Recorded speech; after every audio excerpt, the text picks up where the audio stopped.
네, 4월 3일 목요일 기도로 돕는 그 사랑 매일 묵상. 오늘은 시편 106편 6절에서 12절입니다.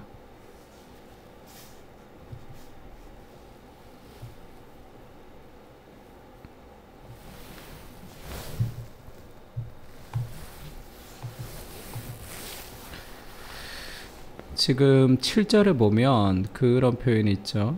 우리의 조상들이 애굽에 있을 때에 주의 기이한 일들을 깨닫지 못하며 주의 크신 인자를 기억하지 아니하고 곧 홍해에서 거역하였나이다. 주의 인자를 기억하지 아니하고 하나님의 은혜를 지금 망각했다라는 그런 이야기를 하고 있습니다. 그래서 지금 하나님의 은혜를 기억하는 것이 신앙의 어떤 출발 같은 거죠. 은혜를 기억하지 않는 것이 죄의 시작이라고 할 수 있습니다. 그래서 인자를 기억하지 아니하고 라는 제목으로 좀 말씀을 나누려고 합니다. 감사하지 않는 죄, 이제 감사하지 않는 것이 죄죠. 은혜를 우리가 잊어버리는 것이기 때문에 그렇습니다. 6절에 보면 우리가 우리 조상들처럼 범죄하여 사악을 행하며 악을 지었나이다. 조상들처럼 동일하게 범죄했다는 거죠. 그 범죄가 어떤 범죄냐 하면 우리 조상들이 애굽에 있을 때에 주의 기이한 일들을 깨닫지 못하며 하나님 우리에게 베푸신 그런 기적과 역사들을 깨닫지 못했죠. 주의 크신 인자를 기억하지 아니하고 바다 곧 홍해에서 거역하였나이다. 하나님이 10가지 재앙을 통해서 우리를 건져주셨는데 또 뭐가 없으면 또 하나님 원망하고, 그게 이제 인자를 기억하지 않았다는 거죠. 신앙에 있어서 과거를 기억하는 것은 굉장히 중요하죠. 신명기에서 모세가 반복적으로 하는 말이 기억하라라는 말입니다. 왜냐하면 과거를 기억하면 하나님 우리에게 행하신 은혜를 우리가 생각할 수 있고, 그러면 과거에 우리와 함께 하셨던 그 하나님께서 오늘도 나와 함께 하시겠구나라는 삶의 확신을 가질 수 있는 거죠. 근데 기억하지 아니하면 현실에 우리가 매몰되게 됩니다. 마치 이스라엘의 광야처럼 신명기에서 그렇게 얘기하죠. 너는 기억하라 이렇게 얘기합니다.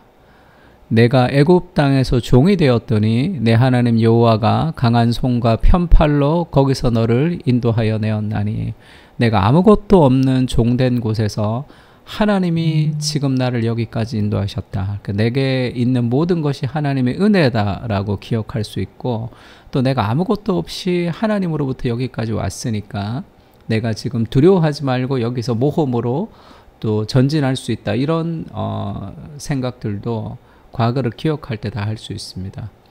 그러므로 내 하나님 여호와가 내게 명령하여 안식일을 지키라 하느니라. 하나님의 명령 우리가 오늘 지킬 때 과거에 하나님이 하셨던 그 은혜를 기억할 때 오늘의 순종으로 이어질 수 있다는 거죠.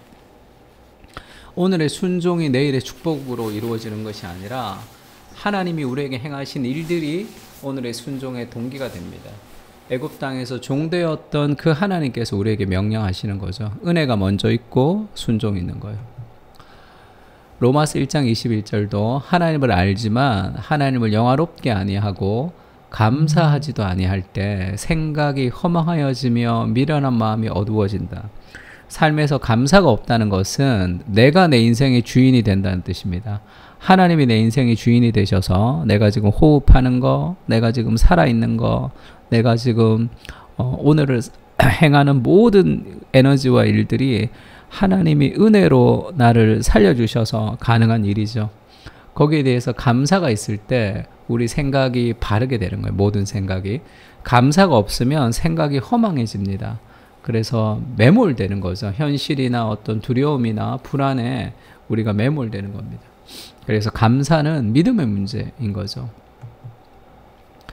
디모데후서도 바울이 그렇게 얘기합니다. 너는 이것을 알라. 말세에 고통하는 때가 이를 것인데 그때는 어떤 특징이 있냐면 사람들이 자기를 사랑합니다. 자기중심성, 그리고 돈을 사랑하며 자랑하며 교만하며 비방하며 부모를 거역하며, 그리고 뭐죠? 감사하지 아니하고 거룩하지 않는다. 그러니까 지금 이 말세에 고통하는 때가 이른다고 했던 이 표현들이 지금 우리 시대와 딱 맞는 것 같지 않나요? 자기를 사랑하고 돈을 사랑하고 자랑하고 교만하고 그리고 늘 비판하고 비방하고 부모를 거역하고 그리고 감사하지 않는 그런 삶의 특징, 이것이 잘못된 죄의 특징 중에 한 가지입니다. 그렇게 우리가 이제 하나님 앞에 늘 기억하지 않는 그런 죄를 범하고 있지만 그보다 더 크신 하나님께서 늘 우리와 함께 하시는 그 은혜를 기억할 때 우리 삶에 회복이 있는 거죠. 우리가 늘 하나님을 배신하지만 그러나 여호와께서는 자기의 이름을 위하여 그들을 구원하셨으니 그의 큰 권능을 만민이 알게 하려 하심이로다. 그러니까 내가 잘나서 하나님이 그 나를 구원하시는 것이 아니라 이렇게 연약한 인생을 통해서 일하시는 하나님의 크심을 알려주시는 거죠. 이에 홍해를 꾸짖으시니 곧 마르니 그들을 인도하여 바다 건너가기를 마치 광야를 지나감 같게 하사 마른 땅을 하나님이 지나게 하셨죠. 그들을 그 미워하는 자의 손에서 구원하시며 그 원수들의 손에서 구원하셨고 그들의 대적들은 물로 덮으심에 그들 중에서 하나도 살아남지 못하였도다. 우리가 연약하지만 하나님이 우리에게 영적인 승리를 주신 거죠. 이에 그들이 그의 말씀을 믿고 그를 찬양하는 노래를 불렀도다. 우리의 죄악에도 불구하고 끝없이 우리를 사랑하시고 우리에게 일하시는 그런 하나님의 역사를 우리가 계속 지속적으로 볼 때 우리가 하나님을 찬양하고 노래할 수 있는 거죠. 그러니까 홍해가 갈라지고 미리암이 찬양하는 것처럼 인생의 감사와 찬양이 넘치려면 하나님이 내게 행하신 일들을 기억하는 것, 말씀을 묵상할 때 삶에서 감사가 시작되는 거죠. 고린도전서 15장에도 이런 말씀이 있습니다. 우리 주 예수 그리스도로 말미암아 우리에게 승리를 주시는 하나님께 감사한다. 그러므로 내 사랑하는 형제들아 견실하며 흔들리지 말고 항상 주의 일에 더욱 힘쓰는 자들이 되라. 이는 너희의 수고가 주 안에서 헛되지 않은 줄을 알미라.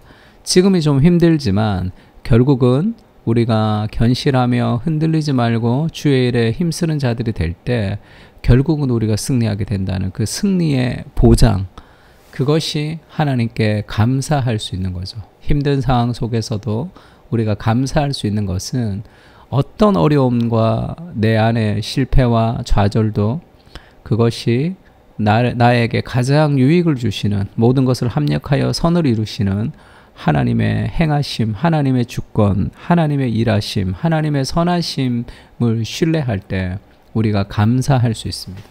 그러니까 감사하는 상황에서 감사하는 것이 아니라 모든 상황을 통치하시는 하나님이 계시기 때문에 감사할 수 있는 거죠. 그래서 흔들리지 않고 주의 일에 더욱 힘쓸 수도 있게 되는 겁니다. 오늘이 힘들지만